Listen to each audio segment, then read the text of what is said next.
Greetings, you're listening to Cantus Firmus. I'm Cody Cook, and my guests are John Dangelo III and Aree Spivey.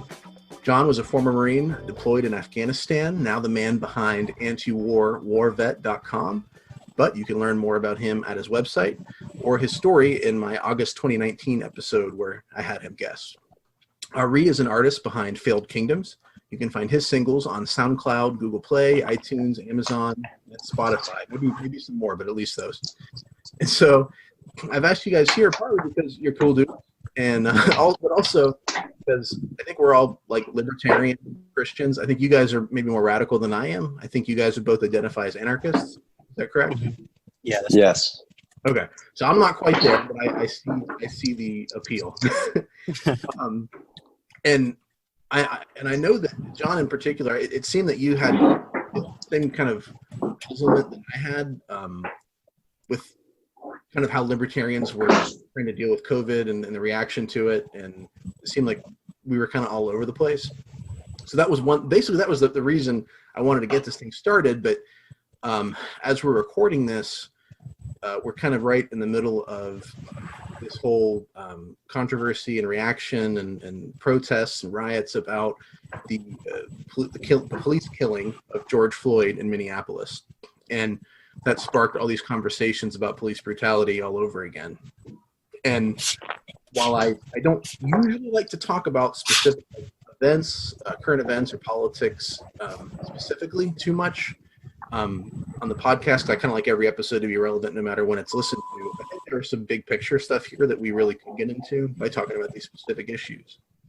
And I think it's tough too, just because I mean, I've honestly been nervous thinking about like how I want to talk about this because police brutality is such a kind of a complex thing, and it seems like there are often very sort of simple answers depending on where you're coming from politically to what the issue is and how it's resolved, and people get very heated when you start talking about stuff like this. Yeah. So I'm hoping that we can really kind of have an open discussion and come up with some good answers, but also sort of be sensitive to the fact that this is really a tough topic.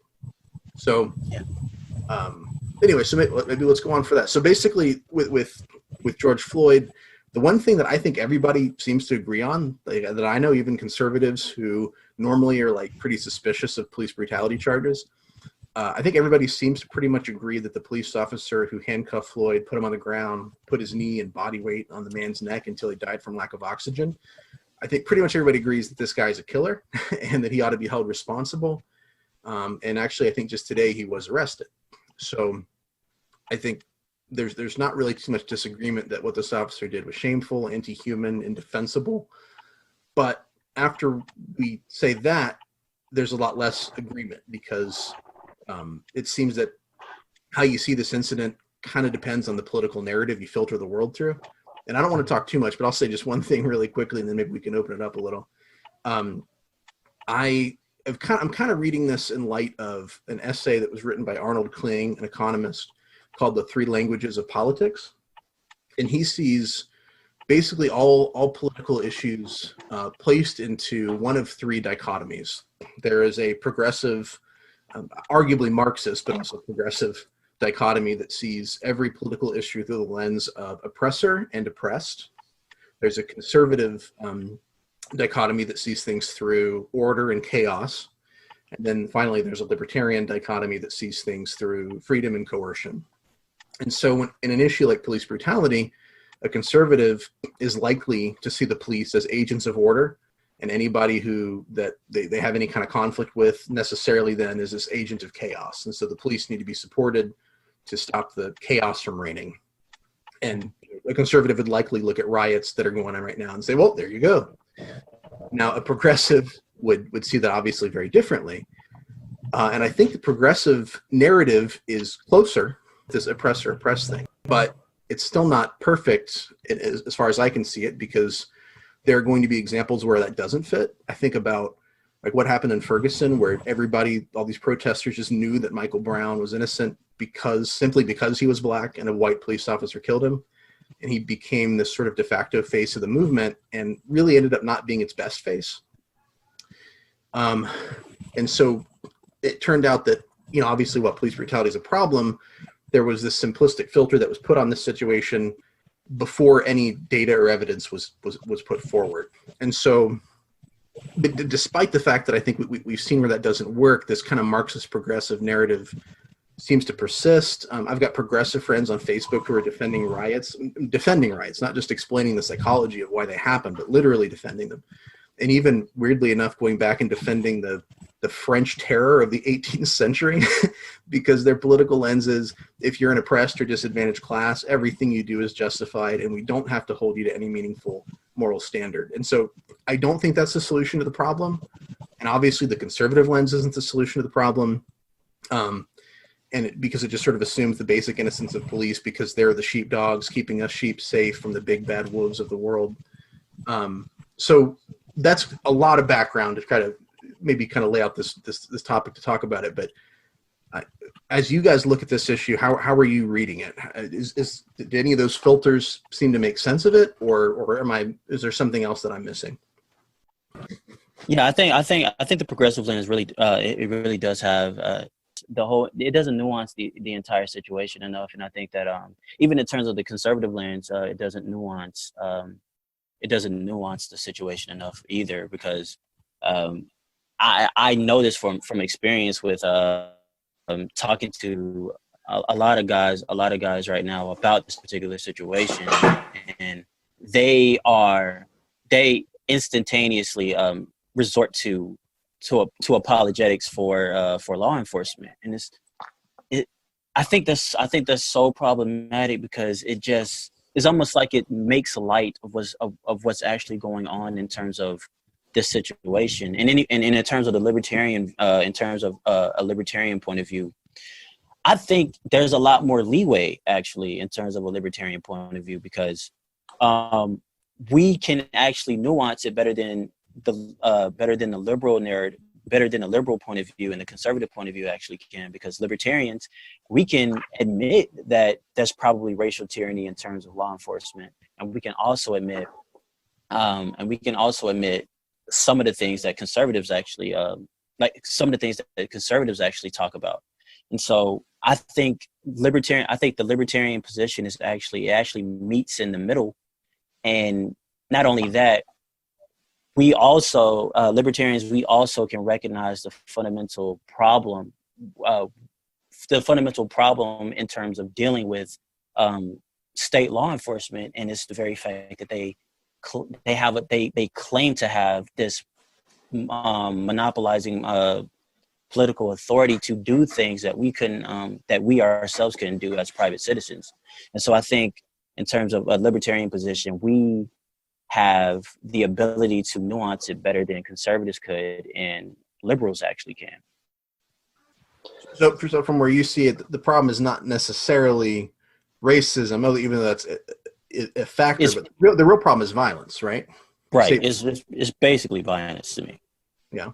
Which obviously, if you have a race, if you're able to get away with being violent and not really being questioned for it, if you're also racist, then you might target that violence in a certain direction. Yeah, but if that violent apparatus is moved out of the way, then the racist is just a private person, and it's just a private person attempting to aggress against you. And without that badge of authority, if you were to try to do that and you were just a private citizen, you probably get shot. And so I really do believe that is the big problem, and it's the problem of viewing the state as having these special rights. And I think that's the fundamental problem with this. It's the aggression behind the state. Yeah, it's interesting. Yeah. Sorry, go on, John. You go on. I just to that point, I think my social media feed is filled with things that make me want to pull my hair out on a daily basis. Every time there's an event like this, I have white liberal friends who spend so much time trying to show that they're on the right side of a given political issue, and instead of actually showing any interest whatsoever in looking at a single layer deeper than what MSNBC is talking about. And on the flip side, it's all of my conservative friends on Facebook who are too worried about preserving whatever it is that we have now. And when you talk about those sort of spectrums of the three given political ideologies, even when you just put it in those terms, I think it's really clear that the libertarians is the most broad and able to capture social structures most easily, because life isn't just chaos and order, and life isn't just oppressor and oppressed. And anytime you frame given situations like that, you could see obvious contortions of your worldview. Whereas I think it is fair to try to view political life through coercion versus freedom. And I had just said there was a viral Facebook post going around, I'm sure both of you have seen, listing mundane acts that Black Americans have been killed doing. And it is prefaced by saying, as a white person, I don't have to worry about my kids doing all of these things like writing a bad check or playing cops and robbers like Timmy Rice, or pulling out my license like Philando Castile. And I think all of those points are fair. I truly do. I also think that if you just ask a single question more about how it is that a cop can kill Philando Castile in front of his 3-year-old daughter, or kneel on the neck of Mr. Floyd, or choke Eric Garner out in the middle of Manhattan, you can start to realize that it's not a matter of race alone, because these same things have happened to whites and Latinos and Asian Americans, and none of it is as neatly fit into a racial paradigm, but still very clearly shows that the problem lies in the structure of power that the state has, this monopoly on violence, and then the ability to enforce it has taken such odd turns that the culture almost necessitates this like extrajudicial violence in the streets. And I worked on an ambulance before I worked in an ER as a nurse. I've seen police deal in these situations firsthand hundreds and hundreds of times, and I'm always disturbed by the ability to be so cavalier with other human beings. And I think it's because the culture so closely aligns with the military, and Americans to the police are less than human by virtue of being a citizen and not part of the thin blue line that so valiantly guarded the house of this murder cop just a day before he was arrested, like a scene out of 300 or something. We see that the culture is a huge part of this issue and is downstream from this giant power structure that nobody seems to be interested in questioning. Yeah, it sort of seems like, once you've given somebody the ability to almost to kill at will, it's a little too late to ask, yes, but is there racism or hatred in their heart? like maybe they already have too much power. Yeah, and so I mean, whereas I'm not quite ready to become like an anarchist. I'd say at minimum, like what you said, demilitarized. We have a police force that thinks of themselves, as you said, like as a special class of people with extra privileges. And these people need to know that they won't be protected when they hurt people unjustifiably, just because just like anybody else.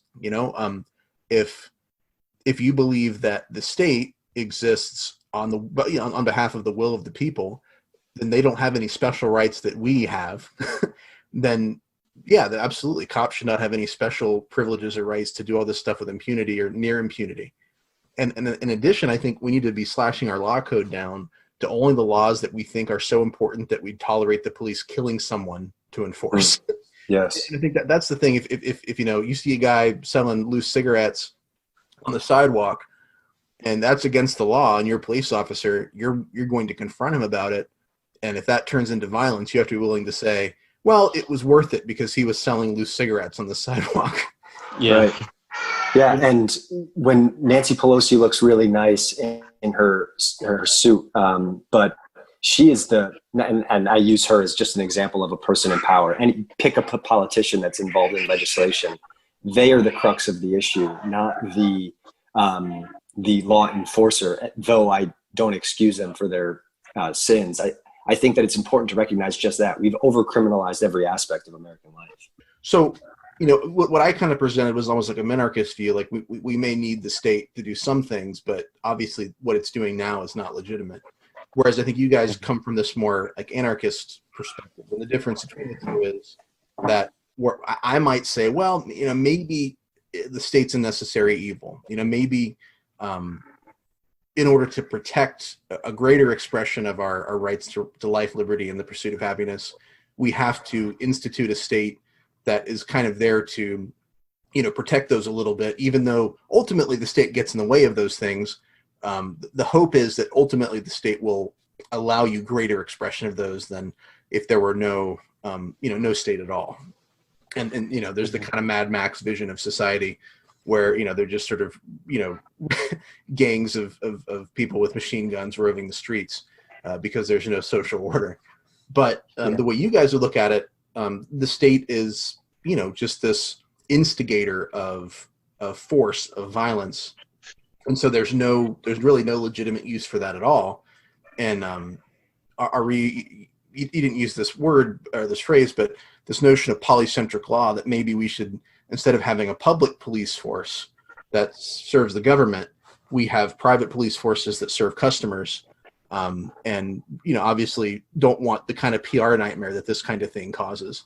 Would you guys say that would be a better solution to privatize police forces and allow people to be customers of these businesses as opposed to having a government monopoly on force?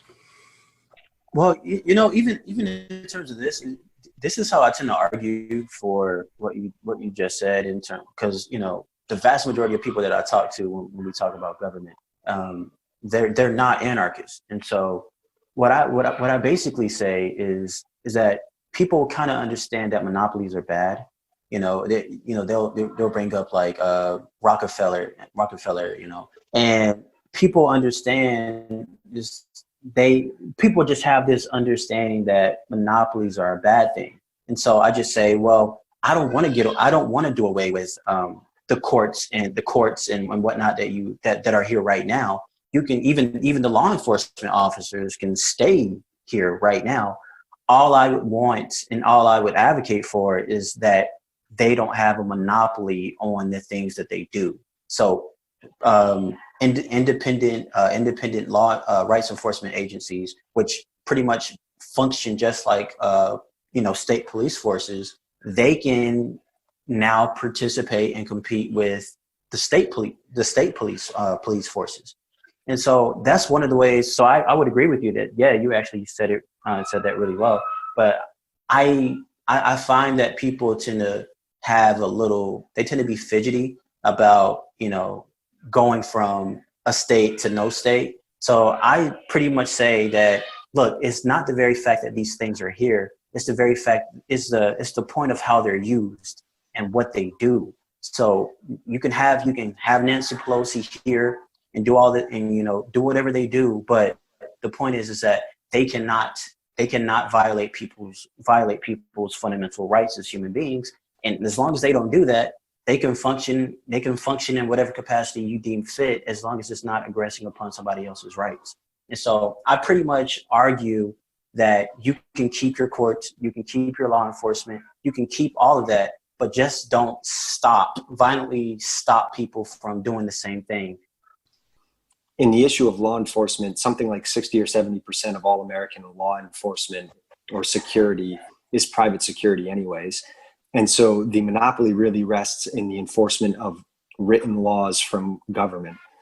And that absolutely needs competitors. What that looks like, I don't think is a huge leap for us as Americans. We recognize that Paul Blart Mall Cop has an ability to enforce the rules at a mall. I don't think it's a giant leap to say that in the town of Springfield, whatever, we would have private security agencies that ensure that you're not breaking picture windows in restaurants or causing havoc. But there's a really stark contrast between the behaviors of average humans living their day and the behaviors that are able to be criminalized by police officers at the point of a gun with impunity.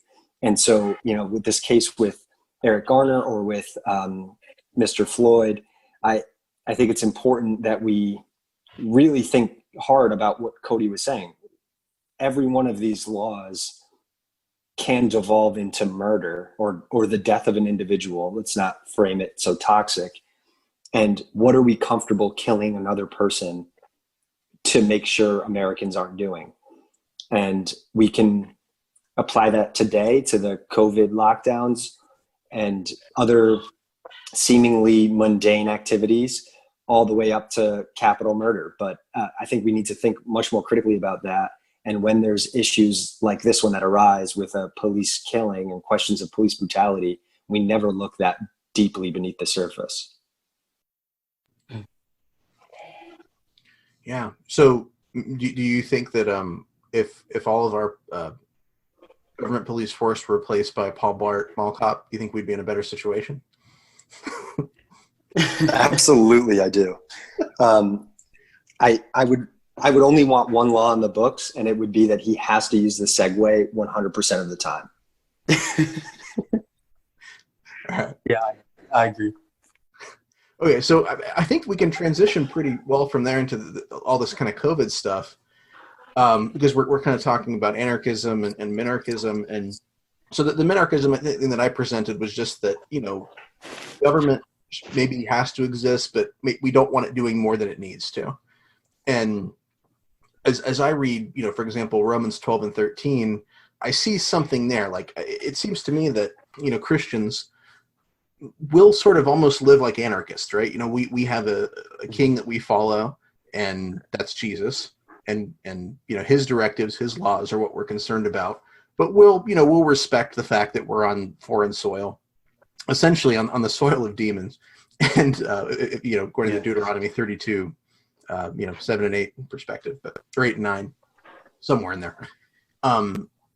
But ultimately, we follow Jesus. Now, Paul in Romans 12 and 13 seems to distinguish Christians from the state. He says, well, Christians, we don't seek vengeance, we trust God.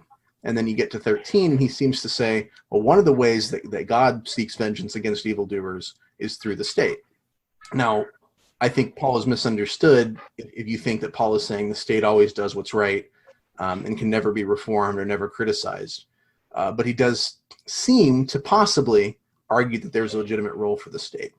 And so that's one of the things that sort of keeps me moving into the anarchist perspective. But I wonder if you guys maybe quickly have a viewpoint on, from an anarchist viewpoint, do you think the Bible defends that position, or is this something you've come to more philosophically? I think both for me. Philosophically, because I'm obviously, theologically, I am a pacifist. I'm a Christian pacifist, and I would actually use Romans 13 and Romans 12 to argue for Christian pacifism, because it separates. In Romans 12, it separates Christians' duty to never enact vengeance from Romans 13 in terms of the civil authorities using the sword and being God's avengers. And so I would absolutely agree that there is a role in some form or another to for I don't want to say the state though in Romans 13. And obviously there's different interpretations specifically within libertarian groups, and a lot actually in terms of Reformed tradition. But I tend to take the view that Romans 13 isn't recognizing a necessary the necessary legitimacy of the existence of a state. I think what's actually going on in Romans 13 is that Paul is recognizing that there is a legitimacy for justice to be brought about. Because I would even see Romans 13 as, in understanding Romans 13, functioning in an anarchist society. Because fundamentally what Paul is saying in Romans 13, it seems to me that there is a role for certain people, and obviously they can't be Christians in my understanding. They can't be Christians in order that go about exacting vengeance. So there is a proper role in society for justice to be brought about, but I just don't think that that's necessarily entailing a state in terms of how it is right now. So I absolutely do believe that an anarchist social order can actually be can also be understood in terms of Romans 13. So that's the reason why I would still advocate for advocate for an anarchist society, even though I know a lot of people tend to say that Romans 13 legitimizes in some way, shape, or form a state. Gotcha. Okay. And to kind of piggyback there, I think it's important, first and foremost, to recognize Paul's context in writing Romans with his relationship with the Roman government and his persecution, and understanding that, like, as he's writing these letters to Christians in Rome, he has to be very careful about not being perceived as countercultural. Now, that's not to take away from the legitimacy of what he's saying, but I think that maybe the framing makes a little bit more sense there. Early Christians demonstrated that it's really important that we separate ourselves clearly from the kingdoms of this world and live amongst ourselves as God-fearing individuals looking to live out the call of being a Christian, from what I believe the Sermon on the Mount being the most important part of that, and something that we as American Christians tend to try to skim over, maybe flip that page when we're thumbing through our Bibles.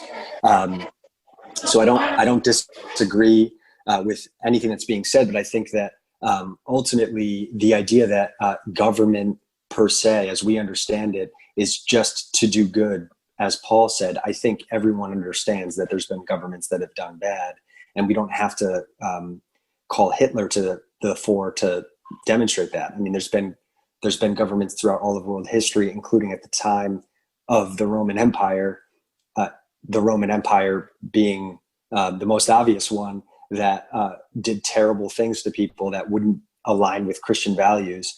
And so I think what's more important to recognize is that there will always be arbiters between parties that is apart from like regular individual life. And whatever that structure takes the form of, whatever we choose to call it, it will serve as more or less of a government. But I think, and this is lacking a lot in the Christian anarchist perspective, is that government isn't going anywhere. And I'm not so deluded to think that I'm going to live an anarchist life at any point, or anybody that in the future will. I think that government is part and parcel with human life. But I think that it's important to recognize that we understand government to be this tool to preserve rights and codify them and ultimately enforce their preservation. And that doesn't have to happen with a central authority and 30% of our income, sending off our children to war, riding in the backs of chariots, as Samuel was told.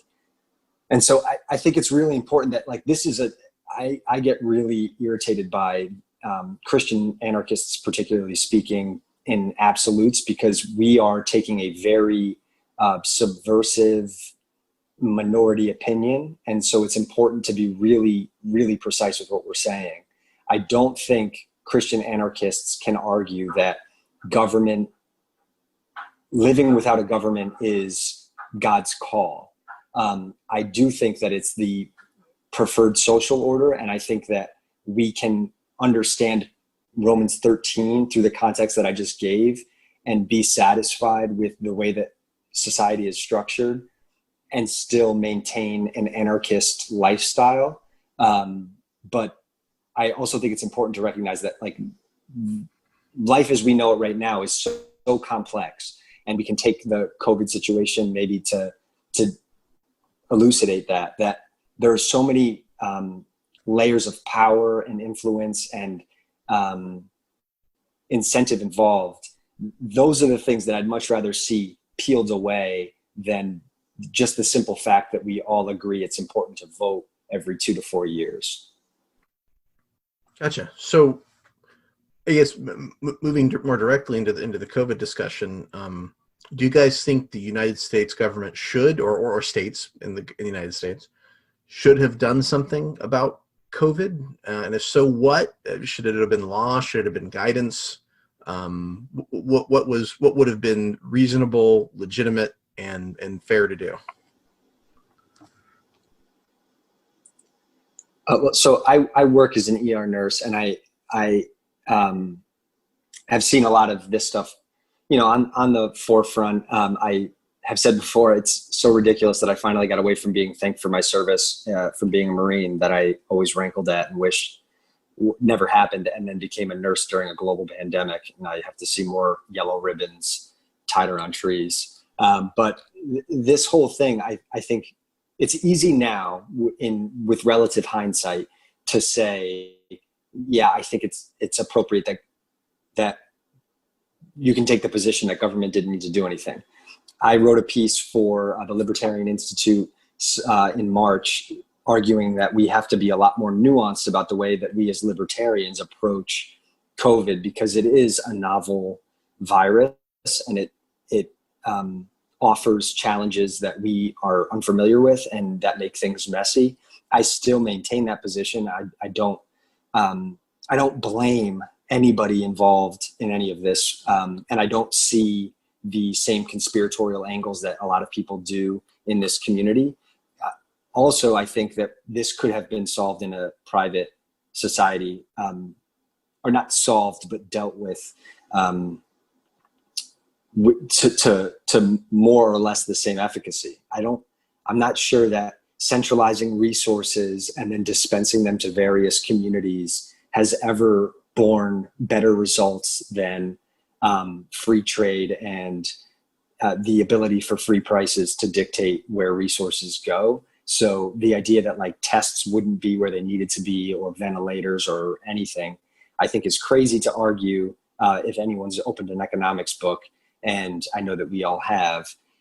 And I think that ultimately I'm extremely disturbed by the response, and I am sympathetic to people who are concerned that these laws enacted during COVID won't go anywhere, and that will remain more or less in place, or at least on the books. I'm sympathetic to that view. I get where people can be concerned about that. I'm not sure that that's the case. And I genuinely believe that most of the influential actors involved are trying to deal with this new situation as it unfolds. But I don't think that excuses the mismanagement innate to government, or the pretty gross violations of civil liberties that we've seen so far. Aree, what you think? Yeah, one of the main concerns about this entire thing was I was really triggered by how the unilateral action of the government, where the whole entire response to COVID-19 was, okay, everybody needs to be doing the same thing. I mean, it was just a blanket response where, okay, obviously New York probably needs to, enact some kind of social distancing policies, and not specifically for everybody. And I think that's one of the big ones that I wasn't really too fond of, because this obviously goes against libertarian ethic, libertarian theory. You cannot restrict someone to house arrest if they are not, if they're not harming anyone. And so that was a big one for me.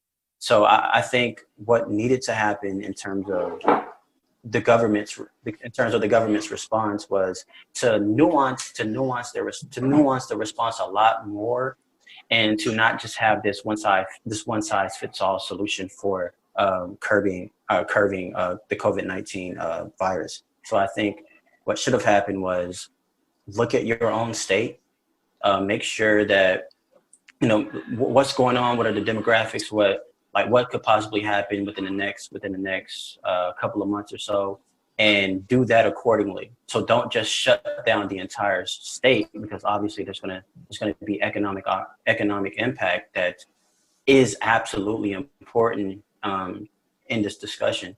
So I would have preferred the states to not just piggyback off of each other. Okay, New York is doing this, so therefore we have to do this, especially because I'm in Florida.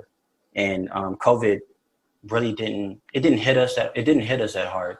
I mean, it hit us hard, but it didn't hit us that hard, if you know what I mean. And so I wish that the Governor DeSantis would have not have just followed suit with what everybody else was doing, and they would have just handled these things individually on an individual basis.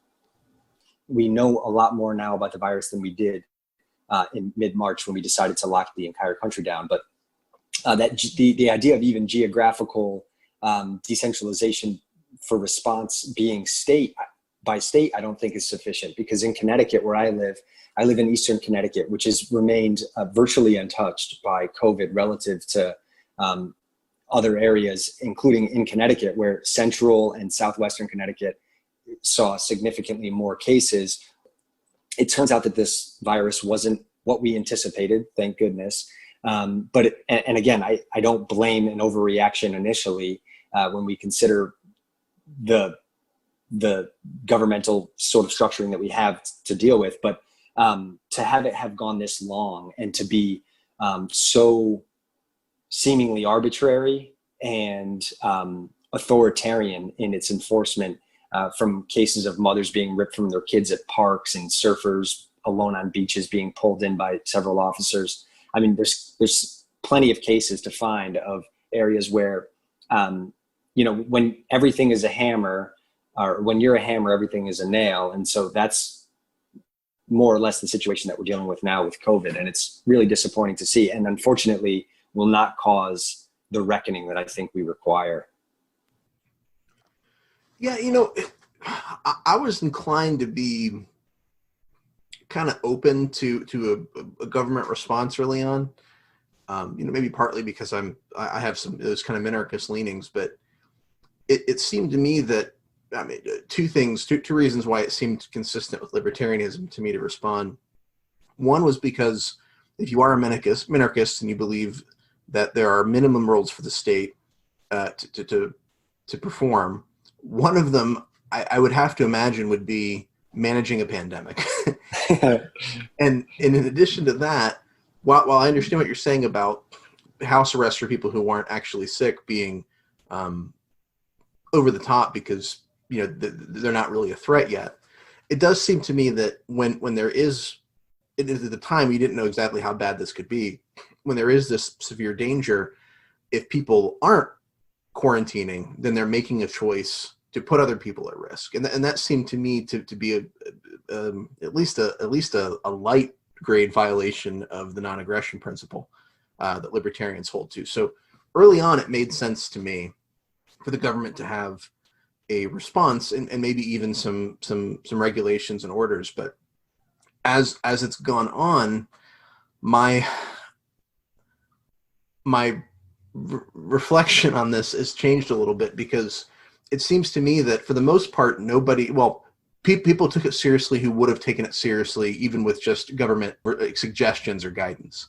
The people who didn't take it seriously, I think, used as their argument that there was some nefarious thing that the government was trying to do by issuing these orders. And so they intentionally ignored it.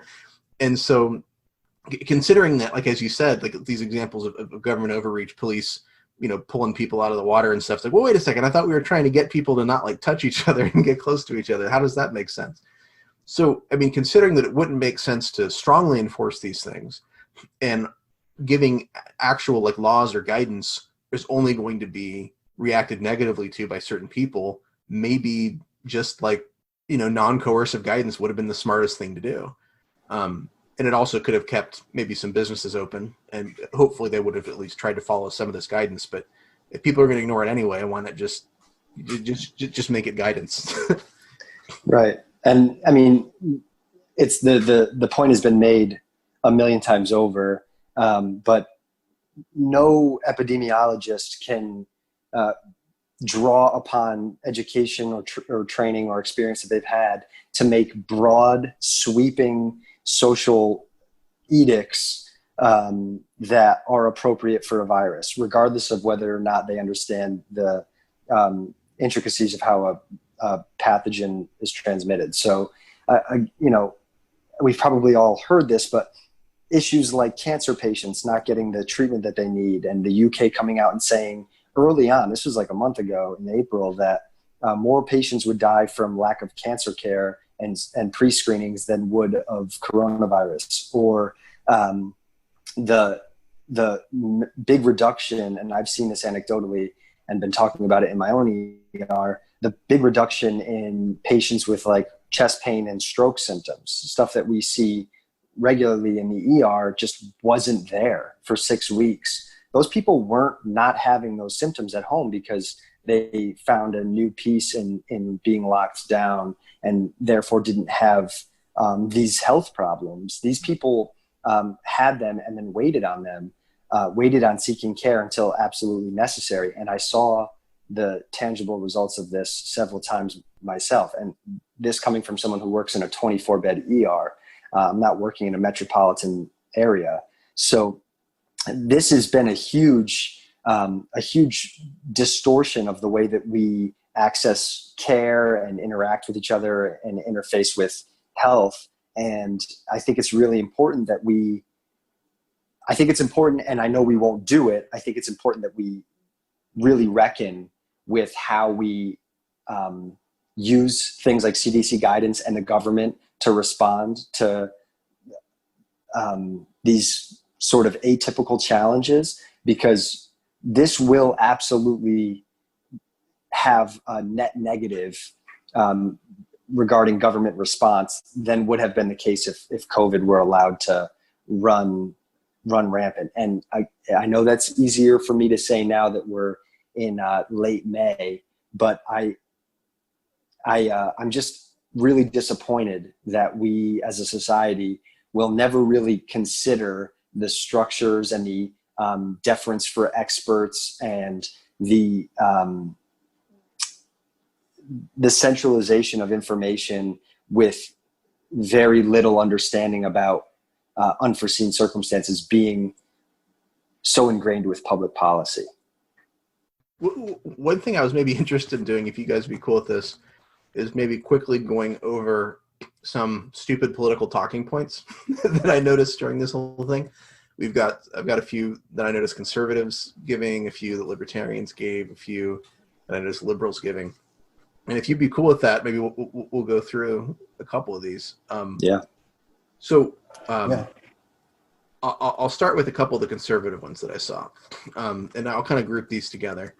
One is that this was meant to persecute churches and attack small businesses. Now, I think that's a stupid talking point, but maybe you guys will disagree with me. So I'd be interested in hearing what you think. No, that's a really stupid talking point. I do not believe that this whole thing was implemented to oppress churches and small businesses. I really don't believe that. So, that's the thing. That's the thing about conservatives. This is another thing about conservatives, specifically when dealing with the left. They view almost everything that the left does as an attack on them. And it's not necessarily that. It's just the very fact that liberals are statists. And they obviously are going to, at some point, want to aggress upon and violate your rights at some point. And so, like, it's so stupid for me. It's so stupid to me when I hear constantly conservatives say a talking point like that, and it triggers me so much. Yeah, well, I could have taken Aree's response and just put a period in like the fourth word. I don't think this was implemented. Period. The idea that like this was a government or man-made thing that was used to achieve any goal, I think is absolutely insane. And I think that it's it's not something that we can substantiate, and it's not something that we can justify considering the really diverse response with various global governments, and ultimately no understanding of what this is going to look like 3 years from now. I mean, I guess if we're all being told to stay locked down in 2030 or whatever, maybe there'll be a better argument. But a month into a global pandemic from a viral pathogen that we know nothing about, I always take the Occam's razor line that, like, it's probably more likely that a bunch of bureaucrats who don't know anything and are elected into office because that's the most effective use of their limited skill set. This is what you can expect from a group like that. And I think we as libertarians lose sight of what we're talking about. We are the first ones to say that government is ineffective, and poorly manages the economy and society, and yet we give them the credence to imagine that they would enact this global conspiracy to infect Republican Trump voters or something. It's asinine, in my opinion. Well, yeah. In addition, that there's, persecuting churches and attacking small businesses. It's like, I mean, there are also mosques and synagogues and large businesses, and it's like, I think they forget that there's, like, small mom and pop, like, grocery stores that are still open. But there's this kind of thing that, like, I noticed that conservatives sometimes do, where they tend to, like, make everything about them, like, which is kind of crazy to me. But, and I think maybe you've kind of already covered this, but an additional one that was kind of related is that this was all about government trying to initiate some kind of totalitarian regime. Now, on the left, there are things that I heard a lot too. One is, well, this is evidence that capitalism has failed, and we should, be getting these stimulus checks all the time. We should all have a universal basic income constantly. So what about the race angle, like we talked about earlier? This has been said to be disproportionately affecting minorities in America, and therefore any lack of response is therefore racist. I think that's an important, fun, big D Democrat talking point. Yeah, that is interesting. I don't want to downplay the role that racism, I'm sure, still has. I mean, I've seen it. Sure. I think sometimes things are just kind of accidentally turn out that way. You know what I mean? I don't know that there was, like, an intentional, concerted effort to, let's make sure that we really hurt black people with this specifically. Like, I think it's just, well, and I think too, the other thing that people sort of forget, I was just reading this in John McWhorter's book, Losing the Race, which he wrote in 2000, that there's this assumption that people have, especially on the left, that blackness and poverty are, like, synonymous.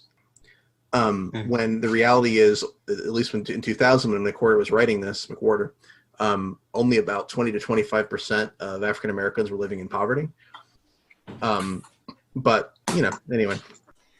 Right. Yeah. It's just it's the manifestation of a very bizarre plank of left progressivism, that everything has to be put through the lens of race or equity or oppression, as you had said earlier. And so this is just the expected manifestation of that.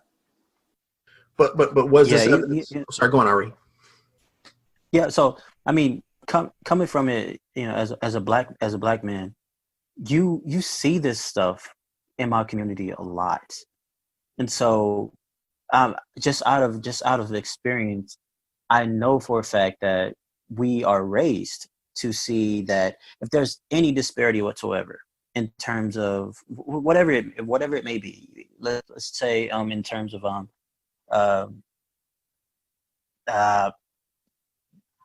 there's a disparity in terms of different races being pulled over being pulled over and getting tickets. And so we'll immediately look at the very fact that black people are, let's just say, more likely to be ticketed, and we see that as an indication of racism. Or we'll look at, for instance, this in terms of COVID-19, black people being more likely to, I guess, I mean, correct me if I'm wrong, COVID-19 is being more likely to affect, in terms of death, blacks. So the people will automatically people will automatically look at that and they'll say, okay, this is a disparity. Therefore, this is an indication of some form of a racial aspect to what's going on right now. And then they'll say, well, if you're not seeking to remedy this in terms of state activity, then you are supporting the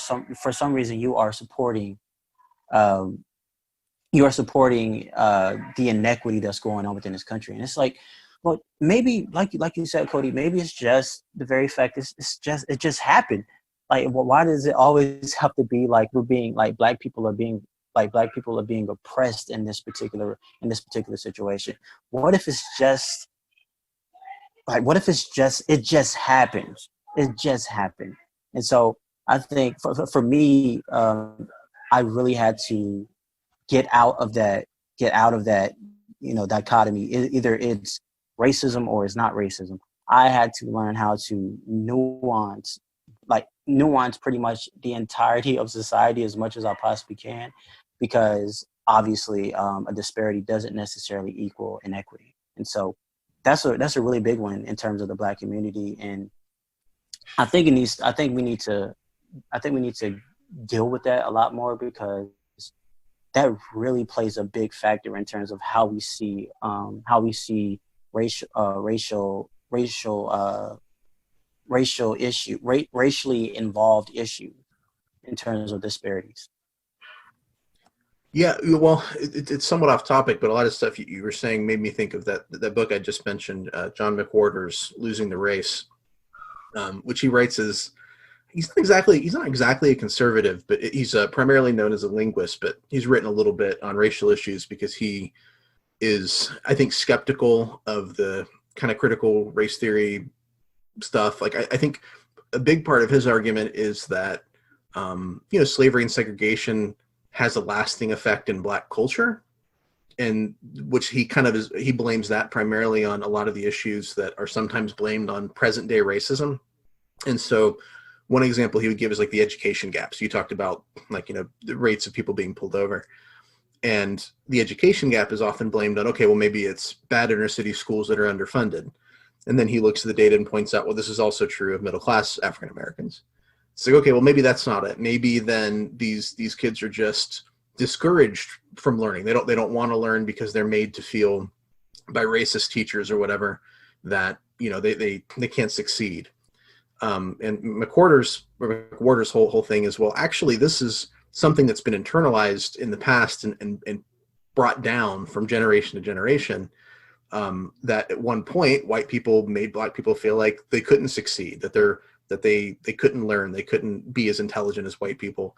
And then that became to be internalized, and there was a separatist attitude that became to develop where, nerdiness or whatever is associated with whiteness. And so, the kids who start to try to do well are made fun of for acting white or whatever. From McWhorter's viewpoint, yes, racism plays into some of these things, at least, for something that may have happened in the past, but it may not be the case that there are, white racists, twirling their mustaches looking for some way to hurt Black people constantly. Anyway, that's a little bit off topic, but it is interesting, I think, because we're talking about these very simplistic answers to problems that are sometimes more complicated. Absolutely, right? And when we frame that amongst like a political society that has to see things in absolutes and feels obligated to, fit every issue into like neat little, really poorly thought out boxes, I think this is the result. We don't have genuine discussions about any of these issues, and instead we see a lot of political tribalism, which is terrible. Yeah, we got to find an enemy, right? A movement can exist without a God, but it can't exist without a Satan. And so, we have to figure out who the Satan is. And, I think there's something that I heard a conservative commentator, Jonah Goldberg, mention, that we treat politics like entertainment, and that we pick who we think the good guy is. It's sort of like, I was just talking to my wife about this, it's Breaking Bad. So we watched Breaking Bad. The first time she watched it, she liked Walter White, assumed he was the protagonist, because he is, and just sort of was annoyed at his wife because she's constantly like on his back, like, why are you killing people and making crystal meth? And so when you watch it that way, you sort of see, when you see this guy as the hero, you're going to look at everything through that lens. And anybody who gets in his way is kind of like a bad guy, you know? People do that with politics. I mean, we can look at Trump, we can look at Obama. If you're a conservative, you saw Obama as this villain, full stop.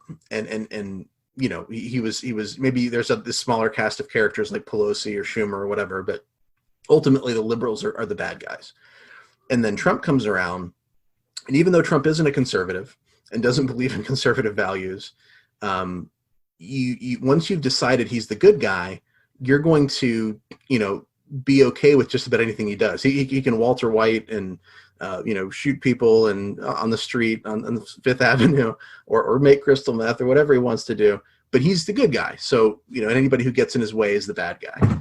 And so these very simplistic, you know, who's the devil, who's the bad guy is it doesn't help us very much. I've talked a lot, and I don't know if anybody has anything to say, but I can move on to the next thing if not. No, I just want to say I've been seeing a ton of I'm sorry to keep talking to Aree, but I keep seeing a ton of like Boogaloo Facebook, Instagram pages talking about the need for now having a need for violent revolution. And I think that it's really important to recognize that when we start framing things as clearly we are victims of this oppressive state and therefore violence is the only appropriate action, we are no better than the French revolutionaries who sent everybody to the guillotine, as we talked about earlier. And so I think that we really need to reflect upon the efficacy of something like a violent revolution, or using names like George Floyd and Duncan Lemp to as a rallying cry for a violent revolution. I would challenge anyone listening who is sympathetic to those views to find me an example of when a violent revolution had the intended consequences that they were hoping for. And I often hear the American experiment used as one. And I would say that the Civil War, the people living during the Civil War, or people living now would maybe argue against that. And so violent revolution is not going to get us a solution to our problems. And I want to just kind of interject that while we're talking about all of these issues. Yeah, I completely agree. You know, when you were saying that, the thing that I really wanted to stress is, even in terms of, you know, our faith, just bringing it back to, you know, a Christian ethic. I don't see any justification for that, in terms of a Christian ethic to begin with. And not only that, let's just say because we are anarchists, let's just say if we were to start a violent revolution, people's hearts and people's minds have not been changed in favor of libertarian theory or in favor of the non-aggression principle. And so even if, you know, we were to spark a violent revolution and, you know, kill our oppressors and, you know, all of this different type of thing, I highly doubt that a libertarian order is going to sprout from that. I think there's just going to be another tyrant that's going to be eventually put in there. And so I think, obviously, I think at the grassroots level, we need to be changing people's minds about like, do we really need this? Is the state really as fundamental as you once thought it was? And is it actually morally permissible for the state to exist? So I think we, as libertarians and as anarchists, we need to, because I don't think a violent revolution is going to help anything. I just think it's going to make it worse, actually. And so I think at the grassroots level, we need to start changing people's minds about their relationship to the state. Absolutely. Well, yeah, what happens is whenever there's a people's movement, the leader of that movement, after they get power, they say, okay, these people are doctrinally impure and they don't know what they're talking about and they're idiots. So I'm going to have to, I'm going to have to take a lot more power here and repeat essentially what the last regime did. So yes, violence is rarely the effective solution that we think it is. So it's getting kind of late now, and I don't want to keep you guys on too long. So I might just ask one quick question, and I'll let you guys give your thoughts, and we'll close it up.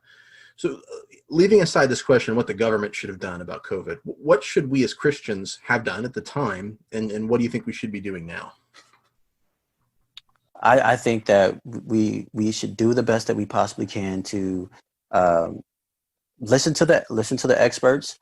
Obviously, there was false information going around, but that doesn't negate the fact that they're the ones who probably know more about it than all of us. And so I think we should have listened to the experts. Okay, the CDC set up guidelines. We should follow and adhere to those guidelines as best as we possibly can. And I don't advocate for churches. I didn't advocate for churches reopening. I mean, I thought that was their right to do so, but I would have advocated for churches to not reopen, because we have elderly people in our congregations, and I really do believe that fundamentally it has a lot to do with just with loving your neighbor and not wanting to affect another person in terms of transmitting the virus, even if you and you possibly may have it because you might be asymptomatic. And so for me as a Christian, what I would have advocated for was we social distance, we don't go back to church yet. If those who are elderly, because they are at higher risk of dying from the disease, we make sure that those people are being kept. We cater to their needs, and we continue to do what we did after. I mean, before this whole COVID-19 crisis happened. And so, I really do believe that fundamentally, it's about loving your neighbor. It's about loving our neighbors and not wanting to contract the disease and pass it on to our fellow neighbors. Because I really don't believe that that's loving. I really don't believe that that's a very loving thing to do. And so I think we should have social distanced. We should have adhered to the guidelines that the CDC set up, and make sure that we took care of the elderly. Make sure that they had everything that they needed. The resources that they need, that they are accessible, and I think that would have been the proper Christian response in terms of COVID-19. Yeah, I don't disagree too much with you, Aree. I think ultimately, again, we're working in relative hindsight. Asymptomatic transmission has some big question marks now, and that was the single factor that made this the most terrifying, is that you could walk around and unbeknownst to you, get someone else sick. That doesn't seem to, with the few studies that I've seen, it seems like that maybe it'd be in question, which is great. But you're right. I supported churches being closed, or the elderly or at risk remaining home from services. I don't know that there's a blanket appropriate Christian response, except for, just as Aree said, we need to be putting our neighbor above ourselves and being concerned with the well-being of others first and foremost. And whatever that looks like in your community or for you personally, you have to really challenge your presuppositions through that lens and say, am I more concerned about supporting or refuting Donald Trump's given position, or am I concerned with living out a good ambassadorship for Jesus Christ? And I don't think that that's a question that crosses many Christians' minds today. I think we're far too steeped in political discourse to worry about tangible effects of our behaviors. So I don't know. My church is still closed. They actually took a poll to ask if the congregation wanted to open or close, and I didn't vote in it because frankly, I don't know what the correct answer is, and I don't really want to be part of that decision-making process, because I don't think, as someone who's healthy and not concerned about the virus personally, that I have a lot of skin in the game. So I would feel terrible to vote, open the church back up, and then find out that someone had gotten it unbeknownst to other people or whatever. So it's a complicated thing. And I think that when you inject faith into this and you start talking about how you can't get sick when you take the Eucharist because God wouldn't allow for that, or you start kind of contorting the realities around you to fit neatly into your worldview. Again, as I've said so many times, I think that this always has terrible outcomes. And so you absolutely can get sick if you go to church as a Christian, and that doesn't mean that you don't have faith, and it doesn't mean that God isn't real. It just means that viruses are. And so I think that there's so many issues that play into this, and we could go on for hours and hours about it, but I guess the short answer for me is I have no idea what the correct answer is. Yeah, it was a good response. I'm not gonna lie. Well, yeah, and I like what you said about fear. I'm seeing a lot of people acting, saying like, if you're trying to be careful, that means you're afraid, that you're not this brave, God honoring alpha male or something, and so you shouldn't wear a mask, for example. And I've got a 7-year-old daughter who I've told before, you don't need to be scared of something, but you should be careful. You should be safe, and that's a distinction that adults seem to not necessarily have made through some of the, I guess what I might say in closing is Christians too often, I think, let the state co-opt our moral values, either by ignoring Jesus and following the laws, or in this case, by resisting laws that actually might be commending good behavior just because the state said so. And it seems to me, if there's evidence that, for example, wearing a mask can help save lives, just wear the mask, and who cares what Cheeto Jesus says. So how can people find you guys? So I'm at antiwarwarvet.com. My Instagram page is my most active. My blog is not. I have a 3-month-old and an 18-month-old, so I have my hands full. But you can check me out on Instagram at antiwarwarvet, and I have a Facebook page. And it'd be great to connect with people. Let me know if you heard from me from this podcast. That'd be great. And I'm just trying to get to know the people in my community a little bit more and grow my page organically. So that's the only place I'm at. You can. I don't have a website, but I do have my Facebook page. You can just look me up and find me at Aree Spivey. I also have my Felt Kingdoms Facebook page. You can look me up there as well. I also have my Christian anarchist page called Christo-Archy. That's CHRISTO Archy, ARCHY. And I also have my Cosmic Restoration page, which is my Christian Universalism page, and it's spelled exactly how it sounds. And so you can find me at any of those pages. And so yeah, thanks for letting me be a part of this. Yeah, thank you guys so much for making time to be here. This is a fun way to spend a Friday evening. Yeah, it's pretty fun. I enjoyed it. Awesome. Thank you guys so much. Yes, sir. Thanks, Cody.